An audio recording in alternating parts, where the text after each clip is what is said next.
काश ऐसी सास सबको मिले। अरे और कितना टाइम लगेगा खाना बनाने में, सुबह से लगी हुई है, चींटी की चाल से काम कर रही है, थोड़ा जल्दी जल्दी हाथ नहीं चला सकती क्या?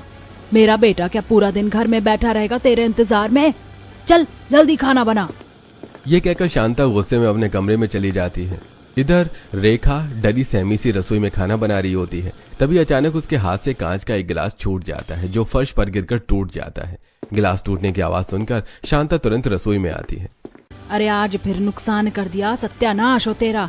तू तो इस घर का पूरा नाश करके छोड़ेगी। तेरे माँ बाप ने तुझे एक चम्मच देकर भी नहीं भेजा और तूने जो हमारे घर में था वो भी कूड़े में डाल दिया।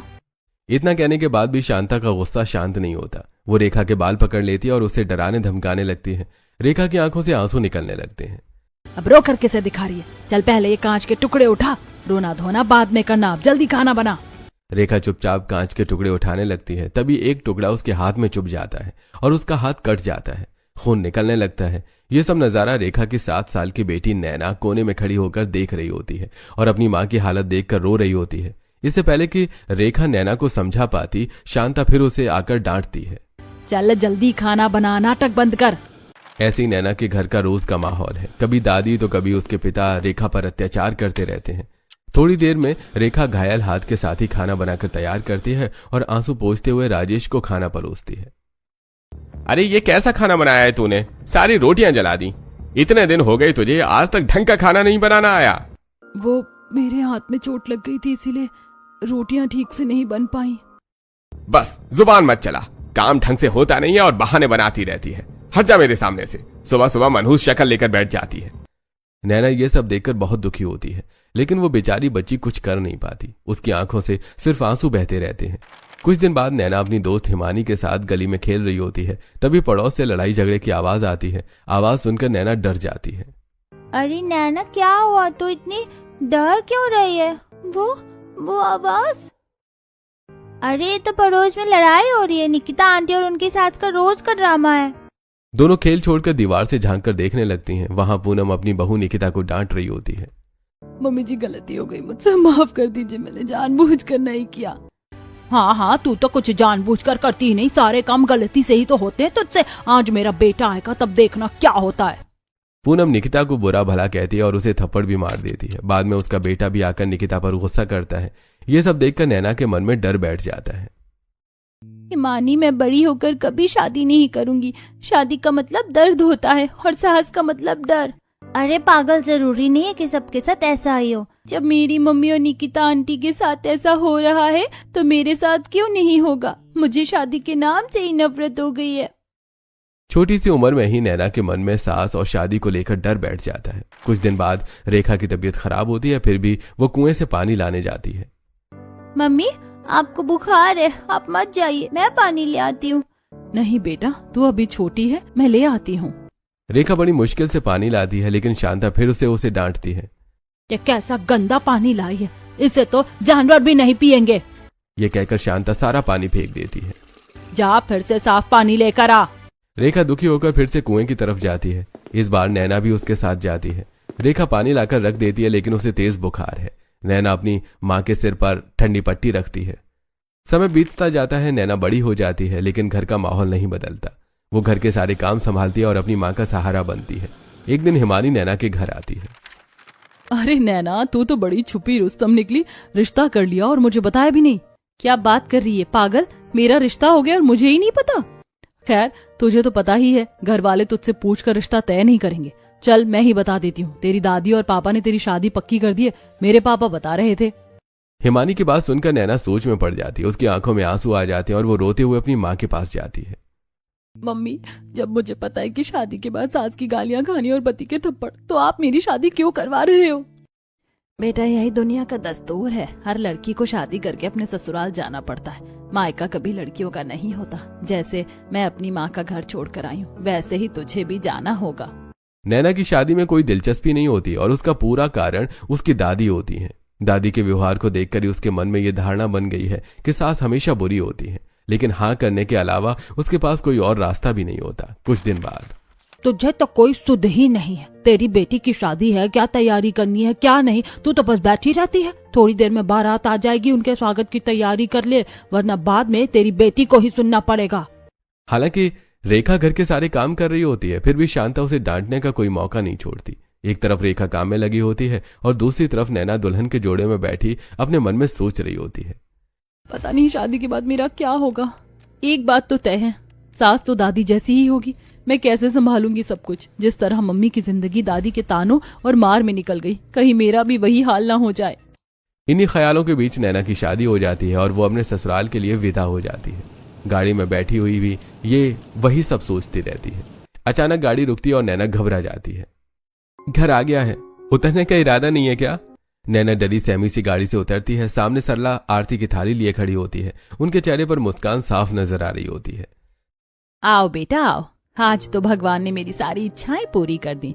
अब तुम घर में आ गई हो, अपनी जिम्मेदारियां संभाल लो। मैं तो गंगा नहा लूंगी। सरला की बात सुनकर राजवीर हंसते हुए बोलता है, अरे सरला, तुम भी हद करती हो। बहू को अंदर तो आने दो, यही सारी जिम्मेदारियां समझाओगी क्या? यह सुनकर पीछे खड़ी पड़ोसन भी हंसने लगती है। सरला नैना की आरती करती है, तिलक लगाती है और फिर उसे दाहिने पैर से कलश गिराने को कहती है। नैना कलश तो दाहिने पैर से गिरा देती है, लेकिन घर में प्रवेश उल्टे पैर से कर लेती है। यह देखकर पड़ोसन टोकती है, अरे बहू, ये क्या, उल्टे पैर से घर में प्रवेश नहीं करते? अरे कोई बात नहीं, बच्ची है, हो जाती हैं ऐसी छोटी छोटी गलतियां। आओ बेटा अंदर आओ। सरला नैना से बहुत प्यार से बात कर रही होती है, लेकिन नैना के मन में तो बचपन से ही बुरी सास का डर बैठा हुआ है, इसलिए उसका डर इतनी आसानी से नहीं जाता। कुछ रस्में पूरी होने के बाद पड़ोसन अपने घर चली जाती है। फिर सरला नैना से कहती है, नैना बेटा, मैं बहुत थक गई हूँ तेरी शादी की तैयारियों में। सारा काम मैंने ही संभाला है। चल तुझे तेरा कमरा दिखा देती हूँ, तू भी आराम कर ले। बाकी रस्में सुबह देखेंगे। सरला नैना को उसके कमरे तक छोड़ आती है। अरे मैं बहुत थक गया हूँ यार, शादी में कितनी भाग दौड़ होती है। तुम भी ये भारी लहंगा और गहने उतार दो और सो जाओ। और हाँ, लाइट बंद कर देना, मुझे लाइट में नींद नहीं आती। रोहन सामान्य तरीके से बात करता है। नैना समझ ही नहीं पा रही होती है कि उसका पति और सास कैसे हैं। इन्हीं ख्यालों में वो पूरी रात ठीक से सो भी नहीं पाती। सुबह होती उसकी आंख लगती है तो देर से उठती है। नैना जैसे ही उठती है घड़ी की तरफ देखती है। हे भगवान, 6 बज गए हैं। आज तो मेरी पहली रसोई है। ससुराल में पहला दिन है और मैं पहले ही दिन लेट हो गई। मेरी सास क्या सोचेंगी? और मेरा पति, कहीं मेरी सास दादी की तरह मुझ पर गुस्सा तो नहीं करेंगी? नैना के बुदबुदाने की आवाज सुनकर रोहन उसकी तरफ मुड़ता है। नैना रिलैक्स, कुछ नहीं हुआ है। वैसे भी घर में इतनी जल्दी कोई नहीं उठता। तुम आराम से नहा लो, तैयार हो जाओ, उसके बाद नीचे आ जाना। रोहन की बात सुनकर नैना को थोड़ी शांति मिलती है। वो नहाकर अच्छे से साड़ी पहनती है, सिर पर पल्लू रखती है और धीरे धीरे नीचे हॉल में आती है, जहां उसकी सास और ससुर पहले से बैठे होते हैं। उठ गई बेटा? मम्मी, वो सॉरी, मुझे माफ कर दीजिए, थोड़ी उठने में लेट हो गई। पता नहीं कैसे आंख नहीं खुली, रात को नींद नहीं आई थी। अरे बस बस बेटा, कोई बात नहीं। क्या हो गया, तो इतनी डरी हुई क्यों है? तुम्हें कोई कुछ कह रहा है क्या लेट उठने पर? नहीं बेटा, घबराओ मत। नया घर है तुम्हारे लिए, सब कुछ नया है। एडजस्ट करने में थोड़ा समय लगेगा, ये बात हम भी समझते हैं। तुम डरो मत। वैसे भी मैं तुम्हारे बाप जैसा हूँ और ये तुम्हारी माँ जैसी। कोई तुम्हें कुछ नहीं कहेगा। सरला और राजवीर नैना से बहुत प्यार से बात करते हैं और उसे समझाने की कोशिश करते हैं, लेकिन नैना के अंदर का डर इतनी जल्दी जाने वाला नहीं था। मम्मी, आज तो मेरी पहली रसोई है, तो आप मुझे बता दीजिए कि क्या बनाना है। तुझे मैं ऐसी सास दिखती हूँ क्या जो नई बहू से आते ही सारा काम करवाऊं? और रही बात पहली रसोई की, तो आजा, मैं हलवा बना रही हूँ, तू बस उसमें कड़छी चला देना, हो जाएगी तेरी पहली रसोई। और काम तो तू तभी करेगी जब तेरे हाथों से मेहंदी का रंग छूट जाएगा। वैसे भी नई बहू से ज्यादा काम नहीं कराना चाहिए। सरला की बात सुनकर नैना के चेहरे पर हल्की सी मुस्कान आ जाती है, लेकिन मन ही मन वो कुछ और ही सोच रही होती है। मुझे पता है मेरी सास इतनी स्वीट क्यों बन रही है। अभी मैं नई नहीं हूँ ना, असली रूप तो शादी के कुछ दिनों बाद ही देखने को मिलेगा। नैना को लगता है कि उसके ससुराल वाले उसके सामने अच्छा बनने का नाटक कर रहे हैं। असलियत में तो वही गांव वाली सास जैसी ही होगी। इसी सोच के साथ नैना रसोई में जाती है और वहां उसकी सास पहले ही सारा खाना बना चुकी होती है और कढ़ाई पर हलवा चढ़ा होता है। वो नैना से बस 1-2 कड़छी चलवा लेती है। उसके बाद दोनों मिलकर सारा खाना डाइनिंग टेबल पर रख देती हैं। सभी लोग बैठकर खाना खाते हैं। जैसे ही हलवा खाया जाता है तो अरे वाह, कितना अच्छा हलवा बनाया है मेरी बहू ने। हलवे में तो आज अलग ही मिठास आ रही है। क्यों सरला, सही कह रहा हूं ना मैं? हाँ जी बिल्कुल, मेरी बहू के हाथ जो लगे हैं इसमें। मम्मी पापा की बातें सुनकर रोहन मुस्कुरा देता है। अरे बस मम्मी पापा, और एक्टिंग करने की जरूरत नहीं है। जिस दिन ये पूरा खाना बनाएगी ना, उस दिन कर लेना तारीफ। नहीं, क्यों? इतनी तो बनाई है, बहुत अच्छा हलवा बनाया है, और ये लो तुम्हारी पहली रसोई का नेक। सरला और राजवीर नैना को पहली रसोई का नेक देते हैं। सरला उसे आराम करने के लिए कमरे में भेज देती है। इस तरह नैना का ससुराल में पहला दिन बहुत अच्छे से बीत जाता है। अगली सुबह होती है। नैना नहा धोकर तैयार होकर मंदिर में पूजा करती है और फिर रसोई में जाकर चाय नाश्ता बना देती है। उसके बाद वो अपने सास ससुर को चाय देती है। बेटा घर का बाकी काम मैं देख लूंगी, तो दोपहर में तैयार रहना, मोहल्ले की कुछ औरतें आएंगी तुझे देखने के लिए, वो कल नहीं आ पाई थी किसी वजह से। सरला की बात सुनकर नैना सहमति में सिर हिला देती है और अपने कमरे में चली जाती है। थोड़ी देर बाद मोहल्ले की कुछ औरतें घर पर आती हैं। अरे सरला, कहाँ है तेरी बहू? जरा बुला तो, हम भी देखें तो अपने इकलौते बेटे के लिए कैसी दुल्हन लाई है। हाँ बहन, बुलाओ अपनी बहू को। अरे आप लोग बैठो तो सही, मैं अभी बुलाती हूँ। सरला नैना को आवाज लगाती है। नैना बड़े संभल कर सिर पर पल्लू रखे पड़ोसनों के सामने आती है। पहले हाथ जोड़कर नमस्ते करती है और फिर सबके पैर छूती है। अरे सरला, तेरी बहू तो बड़ी संस्कारी है। आज के मॉडर्न जमाने में भला कौन किसी के पैर छूता और सिर पर पल्लू? आजकल की बहुएं तो रखना ही पसंद नहीं करती। हमने नैना पर कोई जोर जबरदस्ती नहीं की है। ये रही मेरी बहू, तुम खुद पूछ लो, अपनी मर्जी से रखा है इसने पल्लू। हाँ, यही तो संस्कार होते हैं जो अपनी मर्जी से किए जाएं, जबरदस्ती से नहीं। सभी पड़ोसन एक दूसरे की बात में हाँ में हाँ मिलाती हैं। उधर सरला नैना को रसोई में भेज देती है ताकि वो पड़ोसनों के लिए चाय नाश्ता बना सके। नैना रसोई में जाकर सोचती है, मुझे तो ये भी नहीं पता कि घर में सामान कहाँ रखा है। मम्मी जी ने अब तक मुझसे कोई काम नहीं करा। अब मैं कैसे बनाऊं इन सबके लिए चाय और नाश्ता? नैना घबराहट में जल्दी जल्दी चीनी, चाय पत्ती और बाकी सामान ढूंढने लगती है। अचानक उसके हाथ से एक कांच का डिब्बा छूट जाता है और सारी चीनी फर्श पर बिखर जाती है। आवाज सुनते ही सरला घबराकर दौड़ती हुई रसोई में आती है। मम्मी, मैंने कुछ नहीं किया, ये गलती से गिर गया। मुझे सामान मिल नहीं रहा था, मैं ढूंढने की कोशिश कर रही थी, पता नहीं कैसे गिर गया। अरे बेटा, कोई बात नहीं, गलती से ही तो गिरा है, हो जाती हैं गलतियाँ। पहले तुम रोना बंद करो। रो क्यों रही हो? मैंने तुम्हें कुछ कहा भी नहीं। नैना को डरे हुए देखकर सरला थोड़ा रुक कर कहती है, चलो तुम एक काम करो, जाकर उन पड़ोसनों के पास बैठो, मैं खुद चाय लेकर आती हूँ। सरला बड़े प्यार से नैना को रसोई से बाहर भेज देती है और खुद चाय बनाकर ले आती है। सब औरतें बैठकर चाय पीती हैं, हंसी मजाक करती हैं और थोड़ी देर बाद एक एक करके वहां से चली जाती हैं। उधर शाम को रोहन ऑफिस से घर आता है। नैना, मेरे कपड़े कहाँ हैं और मेरी चप्पल? मेरा सामान जहाँ रखा होता है वहीं होना चाहिए। मेरे सामान के साथ छेड़छाड़ करने की कोई जरूरत नहीं है। रोहन की कड़क आवाज सुनकर नैना घबरा जाती है। जी, ये रहे आपके कपड़े और चप्पल भी, और तौलिया मैंने बाथरूम में टांग दिया है, आप नहा लीजिए। रोहन गुस्से में ही बाथरूम में चला जाता है, लेकिन जैसे ही वो अंदर जाता है, नैना, यहाँ तो तौलिया है ही नहीं, कहाँ रहता है तुम्हारा ध्यान? कोई काम ढंग से नहीं कर सकती तुम। रोहन की तेज आवाज पूरे घर में गूंज जाती है। नैना ये सुनते ही कांप जाती है और उसकी आंखों से आंसू बहने लगते हैं। रोहन की आवाज सरला के कानों तक भी पहुंचती है। रोहन, तू बहू से ऐसे बात कर रहा है? तो कैसे बात करूं? क्या पूजा करूं इसकी? ये कोई छोटी बच्ची है क्या जो मेरी आवाज से डर गई? अरे जब कोई इंसान नहाने जा रहा हो तो बाथरूम में तौलिया होना चाहिए या नहीं होना चाहिए? आप इसे समझाइए कुछ। रोहन का गुस्सा देखकर नैना और जोर जोर से रोने लगती है। सरला उसे संभालती है और रोहन को दो चार खरी खोटी सुनाकर वहां से चली जाती है। जिस बात का डर था वही हुआ। आखिर कौन सा पति अपनी पत्नी के साथ हमेशा अच्छा रहता है? तो मैं कौन सा कोई खास हूँ? मेरे साथ भी यही होना था, ये तो पहले से तय था। रोहन का ये व्यवहार नैना का दिल को अंदर तक तोड़ देता है। अब वो पूरे घर में जैसे एक बेजान परछाई की तरह घूमने लगती है। इसी तरह एक दो दिन बीत जाते हैं। एक दिन रोहन ऑफिस से काफी देर से घर लौटता है। आप आज ऑफिस से काफी लेट आ गए, काम ज्यादा था क्या? फालतू के सवाल मत करो, मुझे बहुत भूख लगी है, मेरे लिए खाना लगा दो। नैना चुपचाप रसोई में जाती है, सारा खाना गर्म करती है और डाइनिंग टेबल पर लगा देती है। रोहन खाना खाने बैठता है, लेकिन जैसे ही वो पहला कौर मुंह में डालता है, अरे ये क्या बकवास खाना बनाया है तुमने? तुम्हें खाना बनाना नहीं आता? इतना कहते ही रोहन गुस्से में टेबल पर रखा पानी का गिलास उठाता है और सीधा नैना के ऊपर फेंक देता है। छपाक! ये देखकर पूरा माहौल सन्न हो जाता है। उसी वक्त सरला वहां पहुंचती है। रोहन, ये संस्कार दिए हैं मैंने तुझे? ये कैसी बदतमीजी है?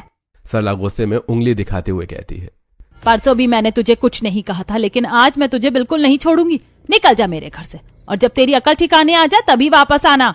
सरला गुस्से में दरवाजा खोलती है और रोहन को बाहर निकाल देती है, फिर जोर से दरवाजा बंद कर देती है। नैना, अगर ये 1000 बार फोन करे तब भी दरवाजा मत खोलना। चलो तुम अपने कमरे में जाओ, आराम करो, बिल्कुल टेंशन मत लो। जनाब की अकल अपने आप सुबह तक ठिकाने आ जाएगी। सरला अपने कमरे में चली जाती है। उधर रोहन रात को अपने दोस्त के पास जाता है और पूरी रात करवटें बदलते हुए बस यही सोचता रहता है, मैंने जाने अनजाने में नैना को कितना हर्ट किया, वो तो कुछ बोल भी नहीं पाई। अगली सुबह रोहन घर लौटता है। दरवाजा खुला होता है। वो अंदर आते ही सीधा सरला के पास जाता है। मम्मी, मुझसे गलती हो गई, मुझे प्लीज माफ कर दो। आपको पता है ना काम का कितना प्रेशर रहता है। मैं सुबह जल्दी जाता हूँ और देर से आता हूँ, लेकिन जब नैना सवाल पूछती है तो मुझे गुस्सा आ जाता है। रोहन, अपने काम की भड़ास मेरी बहू पर मत निकाल। आज के बाद तू उससे ऊंची आवाज में बात नहीं करेगा और माफी मुझसे नहीं नैना से मांग। रोहन शर्मिंदा होकर नैना के सामने आता है। सॉरी नैना, मुझसे गलती हो गई। रोहन को इस तरह देखकर नैना हल्का सा मुस्कुरा देती है। घर का माहौल फिर से हल्का हो जाता है। इस तरह सब लोग हंसी खुशी बैठकर नाश्ता करते हैं और धीरे धीरे कुछ दिन बीत जाते हैं। एक दिन नैना बालकनी में कपड़े सुखा रही थी, तभी अचानक उसे पड़ोस के घर से किसी के चिल्लाने की आवाज सुनाई देती है। सत्यानाश हो गया, आज फिर नुकसान कर दिया तूने। पूरे 40,000 का आया था ये बड़ा टीवी, अब कौन भरेगा इसका हर्जाना। तेरे बाप ने तुझे खुद तो 1 रुपए का सामान देकर नहीं भेजा, और जब से तू हमारे घर में आई है नुकसान पर नुकसान किए जा रही है। पता नहीं कौन सी मनूस घड़ी थी जब तू इस घर में बहू बनकर आई थी। मम्मी, मैंने जानबूझकर नहीं किया, मैं तो बस यहाँ से गुजर रही थी। मेरा यकीन मानो, मैंने टीवी को हाथ भी नहीं लगाया। तो तू ये कहना चाहती है कि टीवी अपने आप दीवार से गिर गया? चली जा मेरी नजरों के सामने से। संगीता गुस्से में सोफे पर पड़ा रिमोट उठाकर कीर्ति की ओर जोर से फेंक देती है। ये सब देखकर नैना की आंखें फटी की फटी रह जाती हैं। हे भगवान, इस बेचारी पर कितना जुल्म हो रहा है। इसकी हालत तो बिल्कुल मेरी माँ जैसी है। शुक्र है भगवान का कि मेरी सास इतनी अच्छी है। भगवान, मेरी सास जैसी सास सबको देना। ये सोचते हुए नैना नीचे हॉल में आ जाती है, जहाँ सरला बैठी होती है। लगता है आज फिर ये संगीता अपनी बहू के साथ लड़ रही है। अरे बड़ी ही बदतमीज औरत है ये।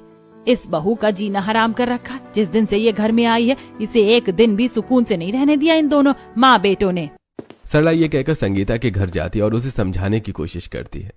सरला बहन, तुम्हें मिल रही है ना अच्छी बहू, इसीलिए बड़ी बड़ी बातें कर रही हो। अरे ये कीर्ति तेरे घर की बहू होती ना तो तुझे दाल रोटी के भाव पता चल जाते। मैं ही झेल रही हूँ इस बैल बुद्धि को।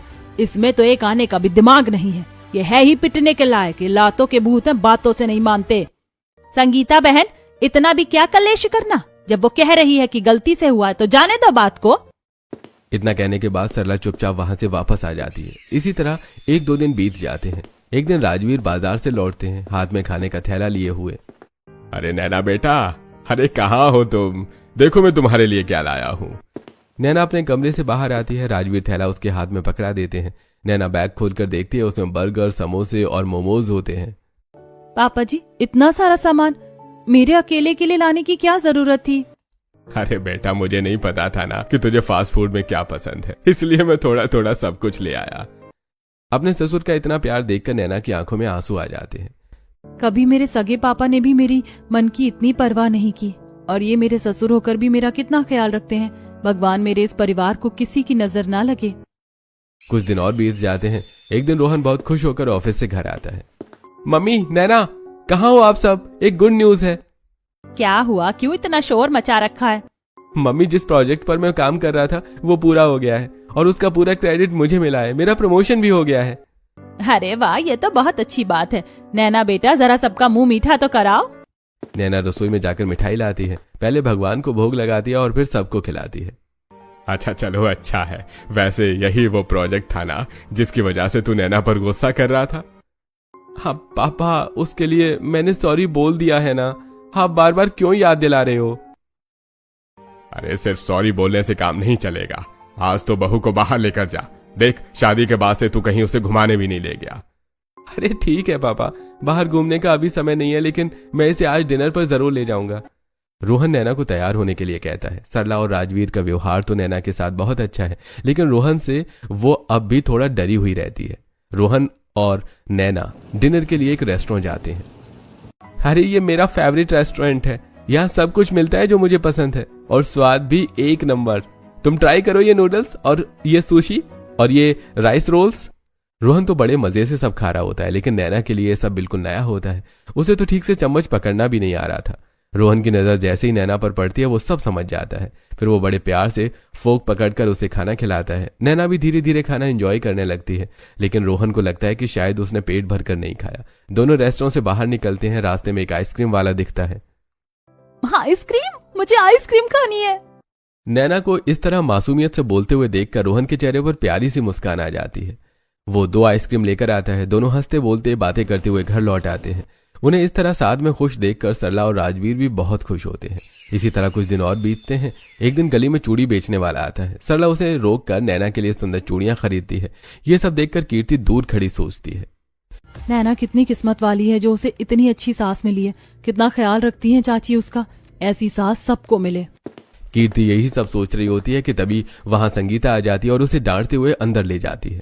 ऐसे कुछ दिन बीत जाते हैं। इधर संगीता की बेटी रितिका की नई नई शादी हुई होती है। संगीता अपनी बेटी को उल्टी सीधी सीख देकर ससुराल भेजती है। एक दिन मोहल्ले की सभी औरतें मंदिर के कीर्तन से वापस आ रही होती हैं। अरे तुम सारी बातें छोड़ो, मोहल्ले में सबसे अच्छी बहू तो सरला को मिली है। बहुत ही संस्कारी बहू है उसकी। अरे वो तो ठीक है, लेकिन बहू की तबीयत भी अच्छी होनी चाहिए। हाँ तुम सही कह रही हो बहन। कितनी हट्टी कट्टी थी कीर्ति जब शादी करके आई थी, लेकिन संगीता के कलेश ने उसे पूरा सुखा दिया है। और वो अंकित भी तो अपनी माँ की बात मानकर बहू पर जुल्म करता है। कोई बात नहीं, अब तो उसकी बेटी की शादी हो गई। जब उसकी बेटी के साथ यही सब होगा तब उसे बहू का दर्द समझ आएगा।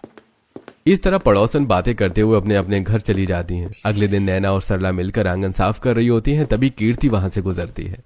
कीर्ति कहाँ जा रही थी? तुम आजकल दिखती भी नहीं हो। नहीं, बस घर के कामों में लगी रहती हूँ। मैं कहाँ जाऊंगी, दिन भर यहीं रहती हूँ। नैना कीर्ति से बात करने लग जाती है। इतने में सरला पूरा आंगन साफ कर देती है और नैना को कुछ भी नहीं कहती। नैना तुम तो बहुत किस्मत वाली हो। तुम्हें इतनी अच्छी सास मिली है। ऐसी सास सबको मिले। कीर्ति नैना से बात ही कर रही होती है कि तभी संगीता वहां आ जाती है। पूरा दिन इधर उधर की बातें करने से फुर्सत मिल गई हो महारानी, तो अपने घर में भी ध्यान दे लेना। दोपहर के 2 बज गए, अब तक खाना नहीं बना। कब बनाओगी? भूख के मारे मेरी जान निकल रही है। संगीता की बात सुनते ही कीर्ति तुरंत वहां से चली जाती है और घर में जाकर काम करने लगती है। लेकिन तभी संगीता रसोई में आती है और कीर्ति का हाथ मरोड़ देती है।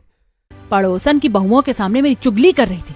रुक जा, आज तेरे पति को आने दे। अभी शिकायत करती हूँ। जब गाल पर 2 थप्पड़ पड़ेंगे ना, तब अकल ठिकाने आएगी। संगीता जोर से कीर्ति का हाथ मरोड़ देती है। उसे बहुत दर्द होता है और वो रोने लगती है। उसकी आवाज पड़ोसियों तक भी पहुंच जाती है। शाम को जब अंकित घर आता है तो संगीता उसके सामने बात को बढ़ा चढ़ाकर बताती है। मेरी माँ से जुबान लड़ाने की जरूरत नहीं है, अपने काम से काम रखा करो। इतना कहकर अंकित कीर्ति को थप्पड़ मार देता है। एक तरफ कीर्ति है जिस पर उसकी सास और पति दोनों ही अत्याचार करते हैं, और दूसरी तरफ नैना है जिसके सास ससुर इतने अच्छे हैं कि उन्होंने रोहन को भी सीधा कर रखा है। कुछ दिनों बाद नैना और रोहन की शादी की सालगिरह आती है। नैना ये दिन भूल जाती है, लेकिन सरला और राजवीर को याद रहता है। ना तो मेरा कोई छोटा बेटा है और ना ही बेटी, जो आज रोहन और नैना के लिए कुछ सरप्राइज प्लान कर दे। चलो शाम के लिए एक केक मंगवा लेते हैं। तभी रोहन वहां आ जाता है। आप दोनों हमारे लिए इतना सोचते हैं, वही बहुत है। आप अपनी बहू की चिंता मत कीजिए, उसके लिए मैंने सरप्राइज प्लान कर रखा है। रोहन बहाने से नैना को घर से बाहर ले जाता है। आप मुझे पहले ये तो बताइए कि हम कहाँ जा रहे हैं? अरे पहले पार्लर चलेंगे। देखो, तुमने आखिरी बार बाल कब कटवाए थे, याद भी नहीं है तुम्हें। फिर शॉपिंग करेंगे, बाहर डिनर करेंगे और फिर एक स्पेशल जगह पर जाएंगे। ये सब सुनकर नैना बहुत खुश हो जाती है। रोहन उसे पार्लर ले जाता है, फिर उसे एक प्यारी सी साड़ी देता है। उसके बाद वो उसे एक खास जगह ले जाता है जहां उसने सरप्राइज प्लान किया होता है। बस कुछ सेकंड्स और। रोहन नैना की आंखों की पट्टी हटाता है। सामने खूबसूरत सा कैंडल लाइट डिनर सजा होता है और केक पर लिखा होता है हैप्पी एनिवर्सरी माई लव। नैना को याद आता है कि आज उनकी सालगिरह है जिसे वो भूल गई थी। दोनों मिलकर अपनी सालगिरह मनाते हैं और फिर घर लौट जाते हैं। घर पर सरला और राजवीर ने भी उनके लिए एक छोटा सा केक मंगवाया होता है। सभी मिलकर केक काटते हैं और खुशी खुशी दिन बिताते हैं। अगली सुबह संगीता के घर से फिर जोर जोर की आवाजें आने लगती हैं। यह आवाज किसी और की नहीं बल्कि कीर्ति के रोने की होती है। सरला तुरंत भागकर संगीता के घर जाती है। संगीता बहन, सुबह सुबह कौन सी आफत आ गई? क्यों इस बेचारी बच्ची पर जुल्म कर रहे हो तुम दोनों माँ बेटे? अंकित, तुम्हें तो शर्म आनी चाहिए, ये भी किसी की बेटी है। कभी कभी इंसान दूसरों के साथ जो करता है वही उसके पास लौट कर आता है। बस फर्क इतना होता है कि जब तक सच समझ पाता है तब तक बहुत देर हो चुकी होती है। तो माँ बेटे इसके साथ जैसा बर्ताव करते हो इसे भी बुरा लगता होगा। अरे भगवान ना करे जैसा तुम कीर्ति के साथ करते हो वैसा रितिका के साथ हो जाए तो तुम लोगों को कैसा लगेगा? सरला चुप हो जा। रितिका और इसकी कोई बराबरी नहीं है। मेरी बेटी में अच्छे संस्कार हैं। ये कीर्ति तो किसी काम की नहीं है, काम भी ढंग से नहीं करती है। आप लोगों के लिए कहना आसान है आंटी, एक दिन इसे झेल कर देखो। हमारे घर का क्या हाल कर रखा है इसने। कभी टीवी तोड़ देती है, कभी बर्तन फोड़ देती है, खाना समय पर नहीं बनाती और पूरा दिन सोती रहती है। हाँ मुझे भी पता तुम दोनों इससे कितना काम करवाते हो, लेकिन फिर भी मैं ये कहूंगी बच्ची है, थोड़ा प्यार से काम लिया करो। सरला किसी तरह अंकित को समझाकर अपने घर लौट आती है, लेकिन घर लौटते वक्त उसके मन में एक अजीब सी बेचैनी रह जाती है, जैसे कुछ बहुत गलत हो रहा हो और वो उसे रोक नहीं पा रही हो। इसी तरह कुछ दिन बीत जाते हैं। एक रात करीब 12 बजे पूरा मोहल्ला गहरी नींद में डूबा होता है। तभी अचानक एक कार के रुकने की तेज आवाज गूंजती है। राजवीर जी सुनिए, ये कैसी आवाज आई?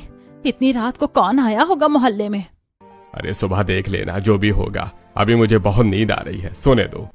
सरला की आंखों में नींद नहीं आती, लेकिन वो चुपचाप लेट जाती है। अगली सुबह होती है। नैना रोज की तरह जल्दी उठ जाती है। सबसे पहले पूरे घर की सफाई करती है और फिर नहा धोकर मंदिर में पूजा करती है और उसके बाद चाय नाश्ता तैयार करती है। घर के सभी लोग हॉल में बैठ के चाय पी रहे होते हैं। तभी पड़ोसन शीतल की एंट्री होती है। सरला तुम्हें कुछ पता लगा क्या? किस बारे में कह रही हो बहन? मैं तो अभी थोड़ी देर पहले ही उठी हूँ, रात को तबीयत ठीक नहीं थी। अरे वही संगीता की बेटी, सुना है ससुराल से कल रात भाग कर आ गई। क्या सच में? मैं तो रात को जाग रही थी, लेकिन इतनी देर हो गई थी कि देखने नहीं गई। तो फिर रितिका ही आई होगी। हाँ, और मुझे तो कुछ ठीक नहीं लग रहा। चल जाकर देखते हैं आखिर मामला क्या है। सरला और शीतल दोनों जल्दी जल्दी संगीता के घर की तरफ बढ़ते हैं। जैसे वो अंदर पहुंचते हैं, वहां का दृश्य देखकर दोनों ठिठक जाते हैं। रितिका अपनी माँ की गोद में सिर रख के बैठी होती है और लगातार रो रही होती है। मम्मी, मेरे साथ बहुत बुरा होता है। वहाँ दिन भर मुझसे काम करवाते और खाने के समय ताने देते। सासू माँ तो हमेशा मेरे खिलाफ राहुल को भड़काती रहती है, यहाँ तक कि राहुल भी उनकी बात मानकर मुझे मारता है। मैंने बहुत सा मम्मी बहुत कोशिश की, लेकिन जब सहन नहीं हुआ तो मुझे एक कदम उठाना पड़ा। रितिका की बातें सुनकर दरवाजे पर खड़ी सरला और शीतल एक दूसरे को देखने लगती हैं। उनकी आंखों में हैरानी और कहीं न कहीं डर भी साफ दिखता है। अरे बहन, अंदर आ जाओ। हम तो आ ही गए हैं, लेकिन ये सब क्या हो गया दीदी? रितिका के बारे में सुनकर बहुत बुरा लगा। तभी रितिका उठती है और अपने हाथों और बाजुओं पर पड़े चोट के निशान सबको दिखाती है। अरे तुमने रिश्ता करने से पहले घर परिवार को ठीक से जांच नहीं की थी क्या? कैसे लोग हैं, जानवरों की तरह पीट रखा बच्ची को। मैं तो कहती हूँ अब इसे दोबारा वहाँ मत भेजना। सब लोग बैठकर इसी बारे में बात कर रहे होते हैं। तभी कीर्ति सबके लिए चाय लेकर आती है। जैसे ही कीर्ति चाय परोसती है, रितिका की नजर उसके हाथ पर जाती है। भाभी, आपके हाथ पर ये निशान कैसा है? ये तो जला हुआ लग रहा है। रितिका की बात सुनकर कीर्ति तुरंत अपना हाथ छुपा लेती है। उसकी आंखों में डर साफ दिख रहा होता है। कहीं ये भैया ने, मतलब जो मैं सोच रही हूँ, क्या वो सच है? इससे पहले कि रितिका कुछ और कह पाती, हाँ रितिका, जो तेरे साथ हुआ है वही तेरी माँ और भाई तेरी भाभी के साथ भी करते आए हैं। हमने बहुत समझाया, लेकिन इन्होंने कभी हमारी बात नहीं मानी। सरला की बात सुनकर पूरा मोहल्ला एकदम शांत हो जाता है, जैसे किसी ने सच्चाई का आईना सबके सामने रख दिया हो। मम्मी, भैया, मुझे आप लोगों से ये उम्मीद नहीं थी। मेरे ससुराल वालों की सोच तो मुझे पता चल गई, लेकिन आप लोग कब से इतने पुराने ख्यालों के हो गए? क्यों किया आपने भाभी के साथ ऐसा व्यवहार? दहेज के लिए? अरे दहेज तो भैया ने खुद मना किया था, फिर ये नाटक क्यों? तब सबके सामने अच्छे बन रहे थे तो उसी वक्त मांग लेते ना। रितिका एक के बाद एक अपने ही घर वालों की सच्चाई सबके सामने रख देती है। हर शब्द तीर की तरह लगता है। रितिका की बातें सुनकर संगीता और अंकित दोनों के चेहरे झुक जाते हैं। उनकी आंखों में अब गुस्सा नहीं बल्कि पछतावा साफ दिखाई देता है। बेटा, मुझे माफ कर दे, मुझसे बहुत बड़ी गलती हो गई। मैंने जो कीर्ति के साथ किया वही तेरे साथ हो गया, ये सोच कर ही मेरा दिल टूट रहा है। आप मुझसे माफी क्यों मांग रही हैं मम्मी? मेरे साथ तो आपने कुछ गलत नहीं किया। अगर किसी से माफी मांगनी है तो भाभी से मांगो, जिनका जीवन आपने नरक बना दिया। कीर्ति चुपचाप खड़ी रहती है। उसकी आंखों में आंसू हैं, लेकिन आज पहली बार किसी ने उसके लिए आवाज उठाई है। मुझे भी माफ कर दो। मैं माँ की बातों में आकर हमेशा आपको गलत समझता रहा। मुझे ऐसा नहीं करना चाहिए था। घर का हर सदस्य शर्मिंदा होकर खड़ा होता है। सच्चाई सबके सामने आ चुकी होती है। कीर्ति कुछ पल सबको देखती है, फिर धीरे से बोलती है, जो हो गया वो बदल नहीं सकता, लेकिन अगर आप लोग सच में बदलना चाहते हैं तो मैं सब भूलने की कोशिश करूंगी। इतना सुनते ही संगीता और अंकित की आंखों से आंसू बहने लगते हैं। वो दोनों कीर्ति के सामने हाथ जोड़ देते हैं। उस दिन के बाद उस घर का माहौल बदल जाता है।